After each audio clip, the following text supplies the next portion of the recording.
नमस्कार मित्रों, आज का जो हमारा पाठ है वो कक्षा 9वीं का साखियां एवं शबद, जिसके कवि कबीरदास जी हैं। कबीरदास जी का जन्म सन 1398 ईस्वी अर्थात संवत 1455 में माना जाता है। जन्म स्थान काशी। कहा जाता है कि कबीरदास जी जो थे वो लहरतारा, काशी के लहरतारा नामक तालाब पर दो नीरू तथा नीमा नामक जुल्हा दंपतियों को प्राप्त हुए थे। तब से उनका भरण पोषण, उनका लालन पालन नीरू नीमा नामक द्वारा दो जुल्हा दंपतियों के द्वारा किया गया।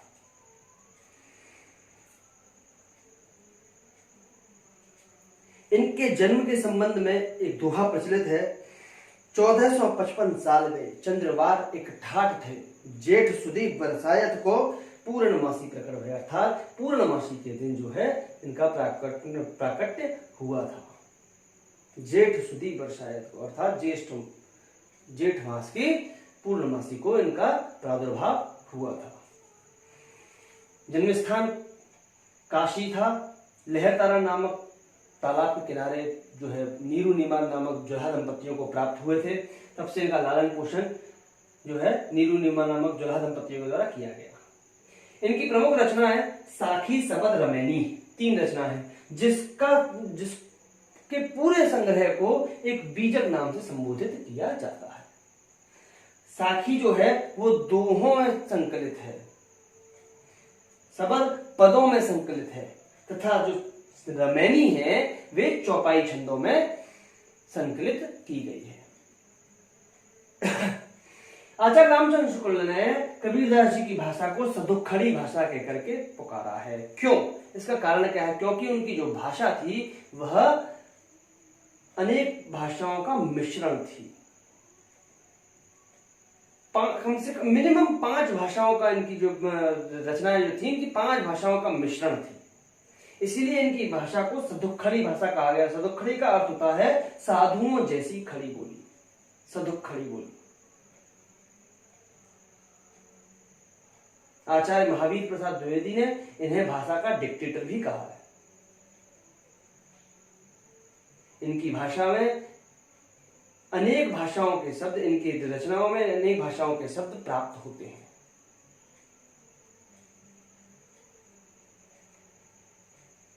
प्रस्तुत पाठ के अंतर्गत साखियां से कुछ दोहे लिए गए हैं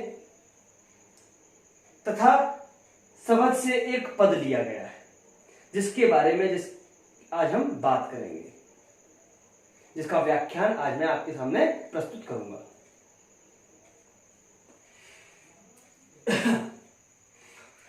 सबसे पहले अब यहां एक चीज और रह गई, इसके बारे में हम बात करते हैं। कबीरदास जी भक्ति काल के कवि थे, लेकिन उसमें भी सगुण भक्ति धारा और निर्गुण भक्ति धारा, 2 धाराएं अलग अलग थी। कबीरदास जी जो थे वो निर्गुण भक्ति धारा के कवि थे, यानी कि वे ईश्वर में विश्वास तो रखते थे लेकिन उसके आकार विकार को नहीं मानते थे। वो ज्ञान को ही परमात्मा मानते थे, आत्मा का परमात्मा से मिलन उनका कहना था। ठीक उसी पर आज हम बात करेंगे। कबीरदास जी की जो रचना है साखी एवं शबद, साखियां एवं शबद, उसके व्याख्यान पर आज हम थोड़ा नजर डालेंगे।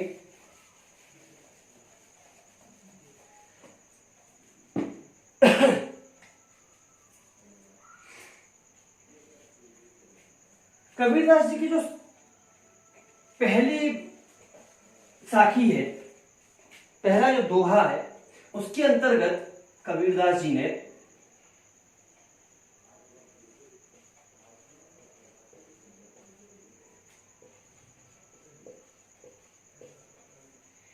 ईश्वर भक्ति का परिचय दिया है।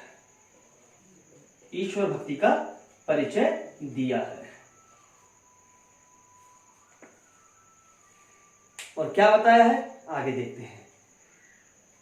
पद है मान सरोवर सुभर जग हंसा केली कराले, मुक्ता फल मुक्ता चुगे अब उड़ अनत न जाए। इसके अंतर्गत कबीरदास जी ने बताया है कि जिस प्रकार से जल से भरे हुए तालाब में एक हंस जो है क्रीड़ा करता है, खेलता रहता है और आनंद रूपी मोती को चुगता रहता है, उन्हें इस जल क्रीड़ा का आनंद प्राप्त होता रहता है।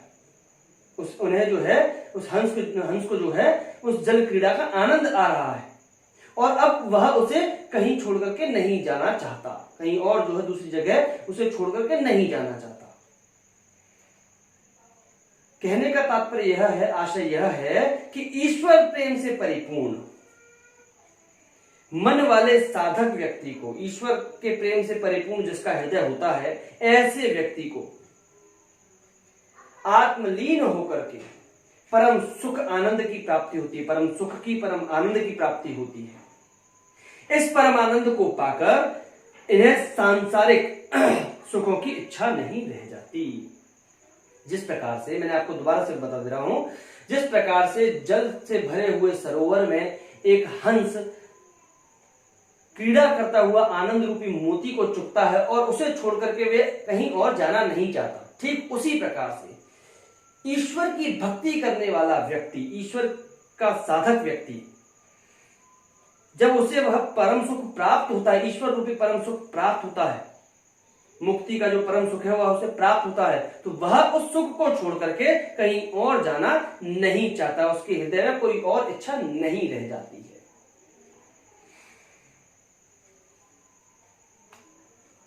दूसरे पद में, दूसरे दोहे में बताया है, दूसरे दोहे में बताया है प्रेमी के बारे में।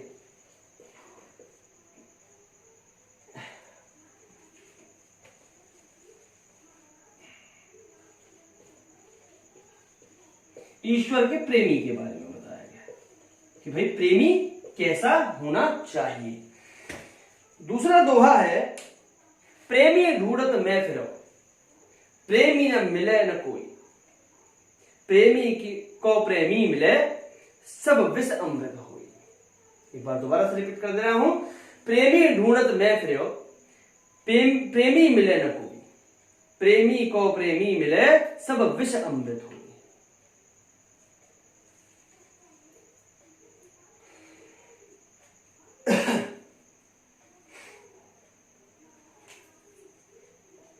साथ के साथ यह कृपा को भी दर्शाया है, ध्यान दीजिएगा। तो यहां बताया है कबीरदास जी ने, कबीरदास जी यहां कहते हैं कि मैं एक सच्चे प्रेमी अर्थात प्रभु प्रेमी, ईश्वर प्रेमी की खोज में निकला, परंतु बहुत प्रयत्न करने पर भी वह मुझे प्राप्त नहीं हुआ, वह मुझे नहीं मिला है।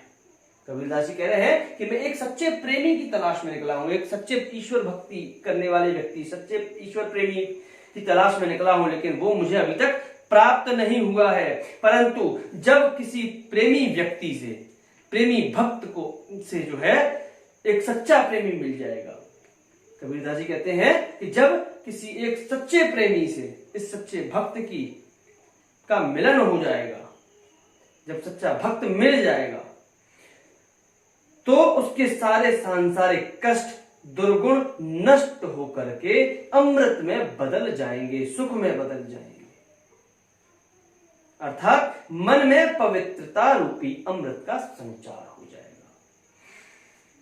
एक बार दोबारा से मैं रिपीट कर देता हूं, ध्यान से सुन लीजिएगा कबीरदास जी ने क्या कहा है। प्रेमी ढूंढत मैं फिरो, प्रेमी मिलो न कोई, प्रेमी को प्रेमी मिले सब विष अमृत होई। कबीरदास जी कहते हैं कि मैं इस संसार में एक सच्चे प्रेमी की तलाश में, एक सच्चे भक्त की, ईश्वर भक्त की तलाश में निकला हूं, परंतु मुझे अभी तक एक ऐसा प्रेमी नहीं मिला है, एक ऐसा सच्चा प्रेमी नहीं मिला है। जिस दिन मेरी ऐसे प्रेमी से मुलाकात हो जाएगी, ऐसे प्रेमी से भेंट हो जाएगी, उस दिन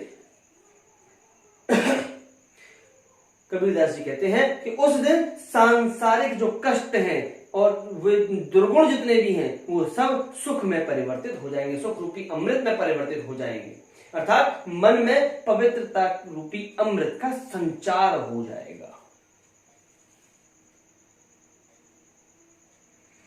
तीसरे पद पर आते हैं। तीसरे पद में ज्ञान के महत्व को बताया है, ज्ञान के महत्व पर प्रकाश डाला है कि भाई ज्ञान कैसा होना चाहिए, कैसे हमको उसको धारण करना चाहिए। तीसरे दोहे में बताया है कि हस्ती न चढ़िए ज्ञान को, सहज दुरी चढ़ा, स्वान रूप संसार है, भूकर दे झकमार। कबीरदास जी ने यहाँ कहा है, उपासकों को संबोधित करते हुए कहा है कि हे उपासकों, तुम ज्ञान रूपी हाथी पर तो सवार होना और आरामदायक, ठीक, आरामदायक आसन बिछा करके उस पर बैठना, निश्चिंतता से उस पर बैठना और निश्चिंतता से चलते रहना। संसार तो कुत्ते के समान होता है, जो हाथी को चलते देख करके भी भौंकता रहता है। प्रभु साधक को दुनिया की निंदा की परवाह किए बिना ही साधना पथ पर बढ़ते जाना चाहिए।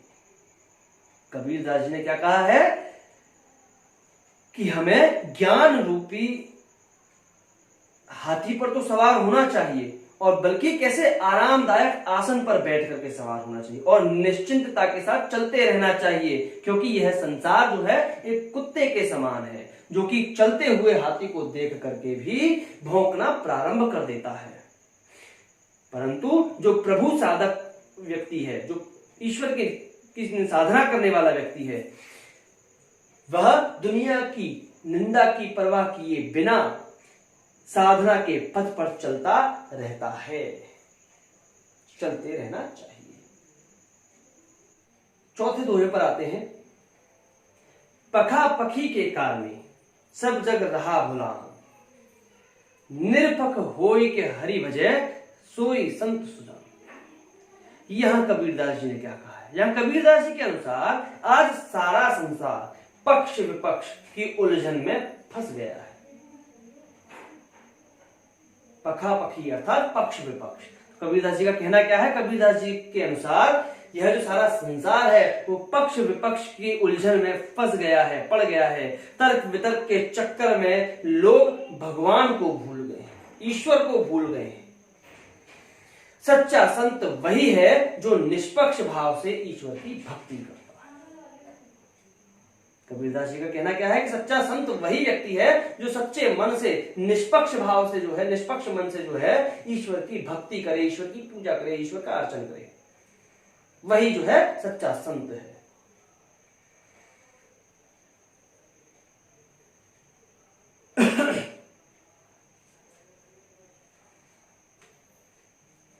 पांचवें दोहे में आते हैं।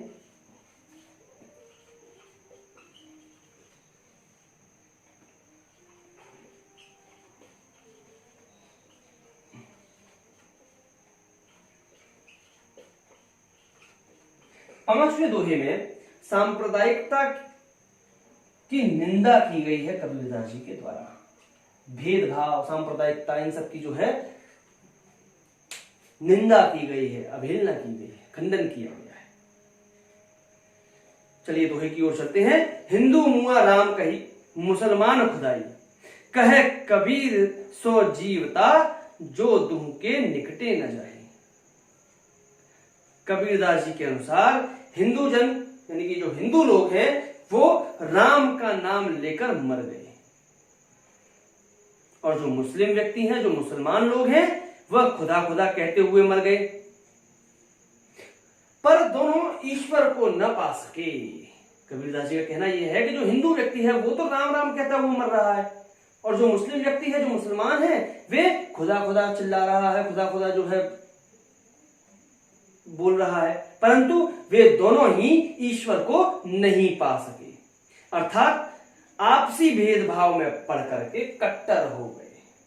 कहने का तात्पर्य यह है कि वे आपसी भेदभाव में पड़ चुके हैं, धर्म के नाम पर आपसी भेदभाव में पड़ चुके हैं, और आपसी भेदभाव में पड़ करके वे एक दूसरे के कट्टर हो चुके हैं।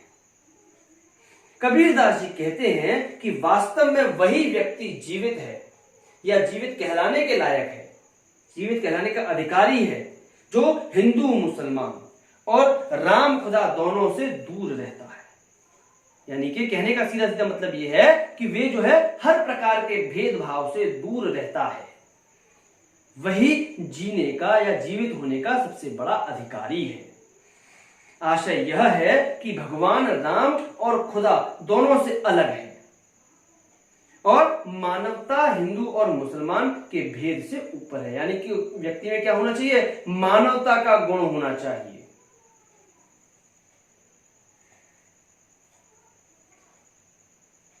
व्यक्ति धर्म के नाम पर, सांप्रदायिकता के नाम पर भेदभाव में किसी में भी नहीं पड़ना चाहिए। व्यक्ति को जो है नहीं पड़ना चाहिए।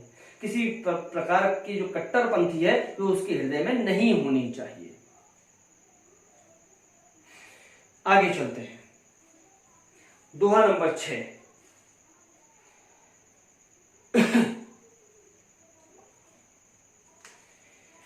दोहे नंबर 6 में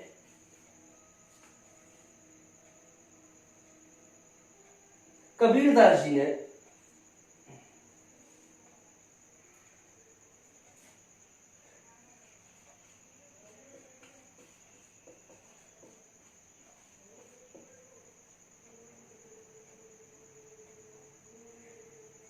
जात पात के भेद को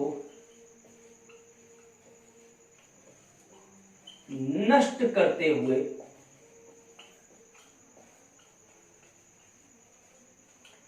ईश्वर प्राप्ति का मार्ग बताया है।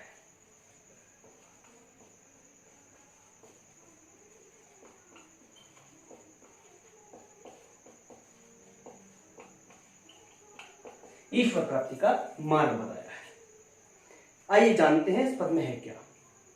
काबा फिर काशी भया, राम ही भया रहीम, मोट चून मैदा भया, बैठ कबीरा जी।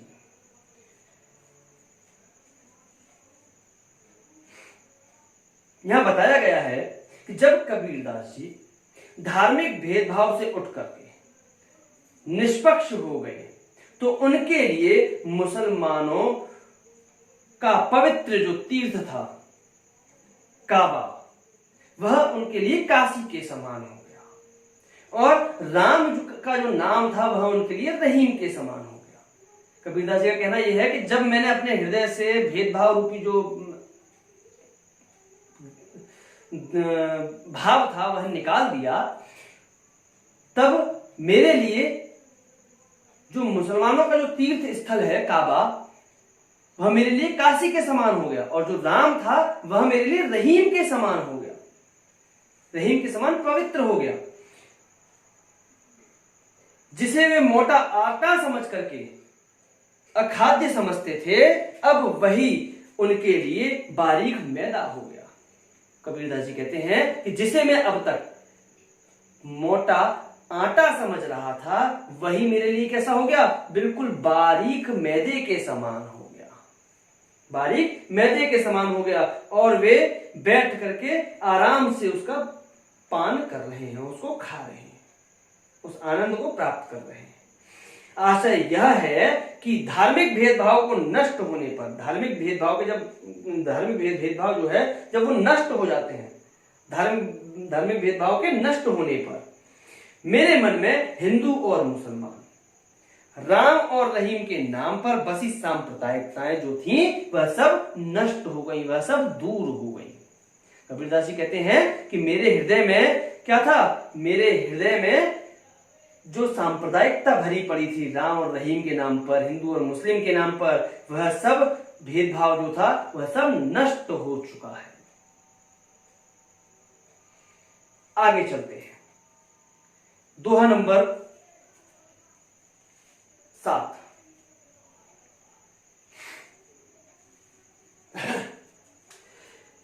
दोहे नंबर 7 में मनुष्य की श्रेष्ठता को बताया है कि श्रेष्ठ व्यक्ति कैसा होना चाहिए।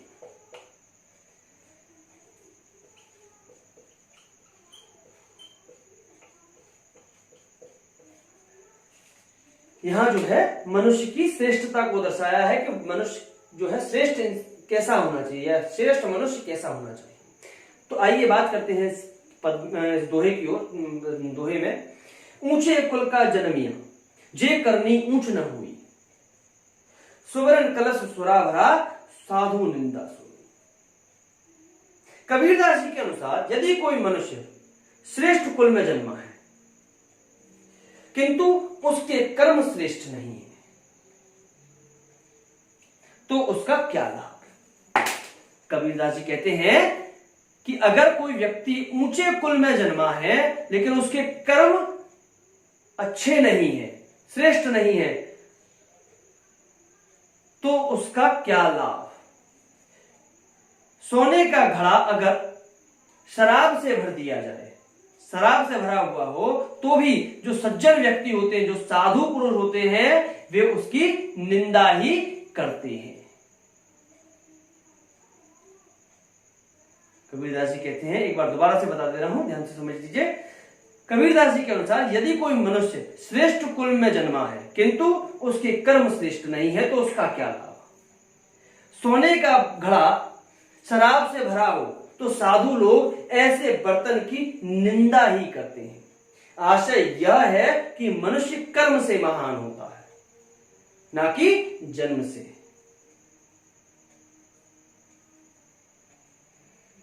ये थे कबीरदास जी की साखियां, जो कि कक्षा 9वीं में 7 दोहे लिए गए हैं। इसके अलावा एक पद और लिया गया है जो कि शब्द से है, उसके बारे में भी हम बात करते हैं।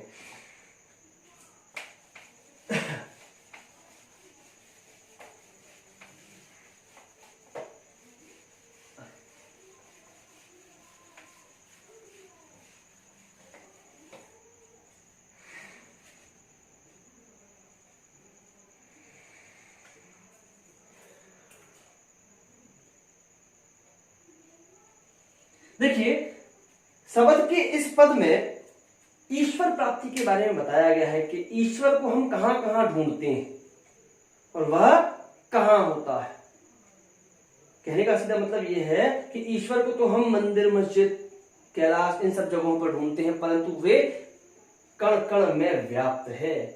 यहां बताया गया है कि यह ईश्वर के कण कण में व्याप्त होने की बात बताई गई है।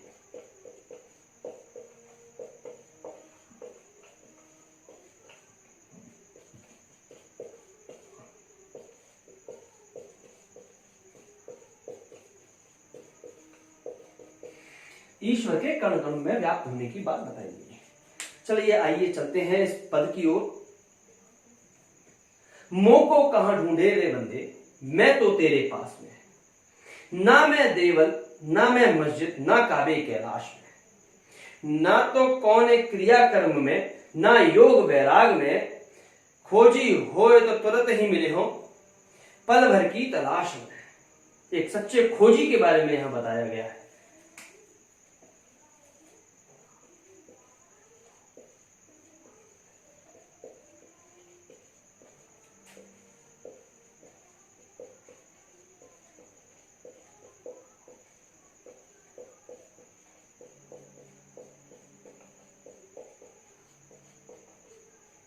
खोजी है हो, खोजी होए तो तुरंत ही मिली हो, पल भर की तलाश में। कहे कबीर सुनो भाई साधु, सब सांसों की श्वास में। इस पद की व्याख्या समझिए। यहां कबीरदास जी के अनुसार मनुष्य को इधर उधर व्यर्थ ही ढूंढता है। मनुष्य जो है ईश्वर को इधर उधर व्यर्थ में ही ढूंढता फिरता है। वह तो मनुष्य के भीतर ही व्याप्त है, मनुष्य के अंदर ही है, मनुष्य के अंदर ही विराजमान है। ईश्वर ना तो मंदिर में है, ना मस्जिद में है, ना किसी भी प्रकार के काबे कैलाश में है, और ना ही किसी सांसारिक आडंबरों में उसका वास है। ना संन्यास में, ना बाह्य आडंबरों में उसका वास है।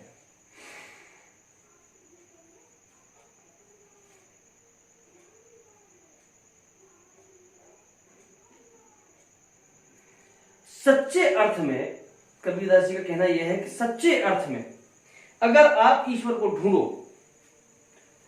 अगर ईश्वर को ढूंढ सकता है कोई व्यक्ति, तो वह ईश्वर के हृदय में ही मिल जाता है।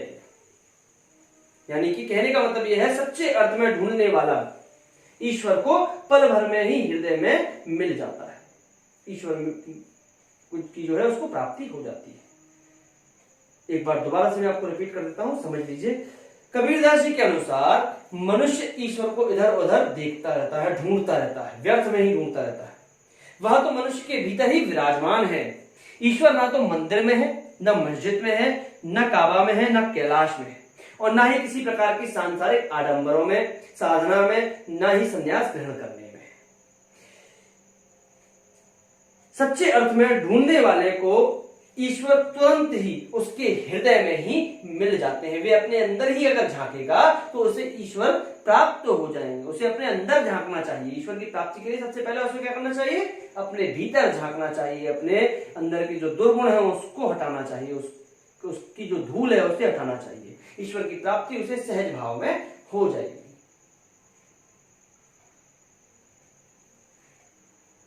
तो ये था कबीर कृत साखियां एवं शब्द, जो कि कक्षा 9वीं का पाठ है। आज के लिए इतना काफी। धन्यवाद।